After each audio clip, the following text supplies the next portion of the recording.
Jadi paling menyenangkan itu sebenarnya menjadi bunda PAUD. Saya lahir dan besar dari keluarga yang sederhana. Ibu saya guru TK. Sampai saya kuliah semester 1, ibu saya masih ngajar di TK.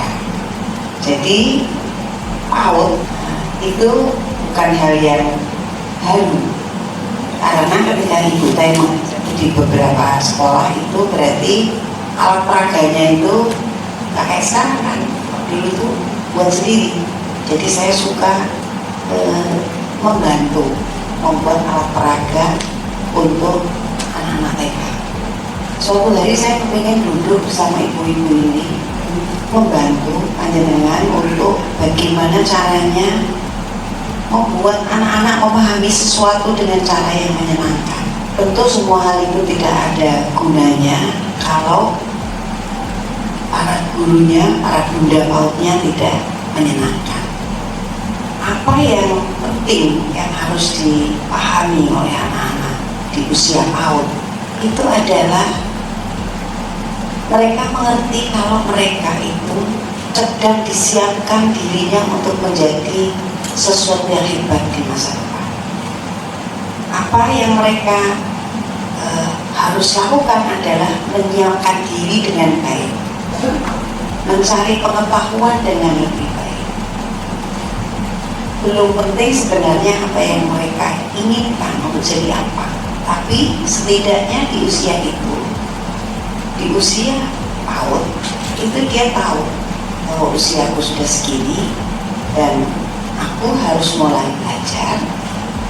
Aku harus tahu untuk bisa menjadi orang yang hebat, aku harus sehat, aku harus makan, aku harus bersih-bersih, aku harus tidur cukup, aku harus menyapa temanku, ya, itu kebiasaan itu sebenarnya.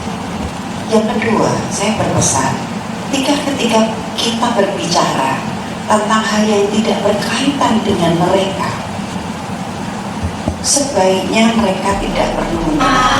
Misalnya ini bersama anak istirahat gitu, terus buka medsos, terus membahas medsos di mana anak-anak ini kemudian besar telinganya dalam jangkauan mendengar.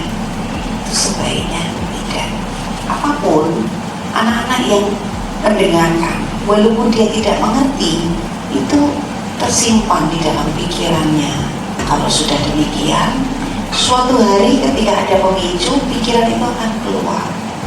Kalau hal itu adalah tentang cerita-cerita hebat misalnya, atau tentang ilmu pengetahuan, atau tentang peristiwa yang luar biasa membahagiakan, tidak apa-apa. Tapi tren medsos hari ini adalah tentang sesuatu yang negatif. Sebisa mungkin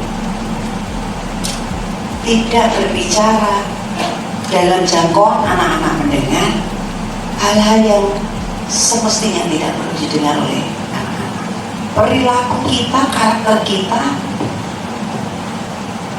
akan mempengaruhi anak-anak. Khawatiran, kesedihan, kemarahan itu menular. Yang kita sampaikan, ekspresi kita yang kita rasakan itu menular kepada anak-anak.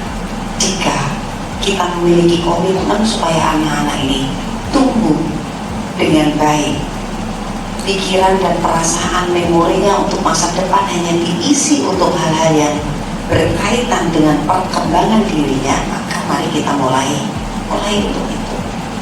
Mulai untuk tidak bincang-bincang tentang urusan orang dewasa di hadapan anak-anak. Ya, anak-anak disingkirkan dulu, diminta untuk lupa dulu, ya, untuk tidak bersama kita dulu, atau setidaknya cara kita bicara itu tidak. Ini penting sekali. Ya, kadang-kadang kan kita sebagai ibu itu bingung. Ibu saya ini mau tahu padahal semuanya sudah dikasih, semuanya sudah oke, di anaknya orang yang cukup, segala kebutuhannya dicukupi, ibunya juga sayang banget, tetapi kenapa dia seperti itu? Mungkin dia mendengar sesuatu yang seharusnya dia tidak dengar dan berada di sini dan terus tumbuh. Dia mencari sesuatu tapi tidak tahu yang dia cari, sehingga kebocoran mungkin. Ya, saya minta sekali lagi panjenengan mau berkomitmen untuk menjaga anak-anak dengan cara kebiasaan kita dirubah. Kebiasaan kita sehari-hari di rumah dirubah.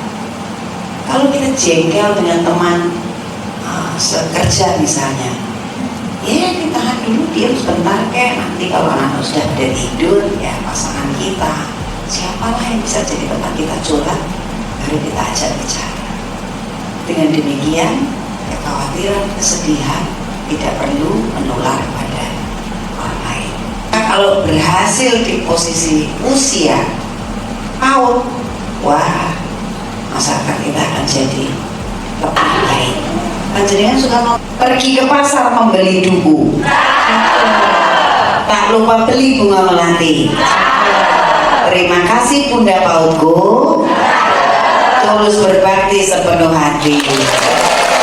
Terima kasih.